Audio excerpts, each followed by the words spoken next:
Guys দেখুন আমাদের গ্রামের সৌন্দর্য, কি সুন্দর এক জায়গা। ঘেরের পাশ দিয়ে যে সব পুষ্প গাছ, মাছে যে উলুক দিচ্ছে, ওই ঘর বানায় কারা? এখানে ছোট একটা জব, আমরা আছি নাগরু তলাশ করতে। নাগরু চেনেন? নাগরু মানে হচ্ছে বাগরুয়া। এদিক কলা বাগান, এই বুল, এদিক সাগর, বেজি নাকি ঠান্ডা। হ্যাঁ ঠান্ডা ছিল একটা গরিয়াল ঠান্ডা, আমাকে বাংলাদেশি ঠান্ডা। এবার ঠান্ডা আছে, এখন সুন্দর পরিবেশ, ঠান্ডা জায়গা। এসব দৃশ্য মানে দেখলেও ভালো লাগে, আর বিশেষ করে যারা শহরে থাকে তারা তো দেখলে অবাক হয়ে যাবে, চমকে যায় যে এগুলো কি, কতটা সুন্দর দৃশ্য দেখছেন।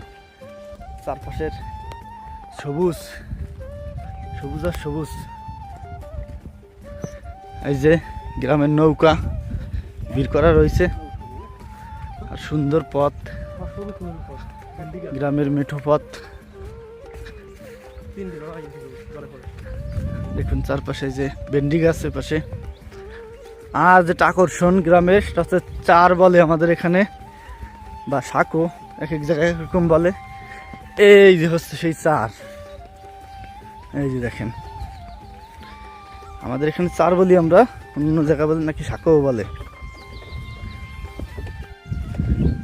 ছোটবেলায় কত পড়ে গেছি চারের থেকে পরে জলের মধ্যে পড়ে রয়েছি, সাঁতরে আবার উপরে উঠছি। গরমের আরাম হচ্ছে এখানে,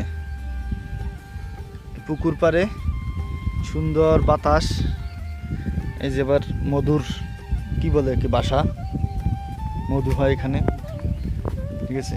আর এই সব জায়গায় অনেক সুন্দর ঠান্ডা, আমরা বসে আড্ডা মারতেছি, ঠান্ডা খাচ্ছি। শুটিং চলতেছে, এই যে শুটিং এর প্রস্তুতি চলতেছে, ফানি ভিডিও শুটিং চলতেছে।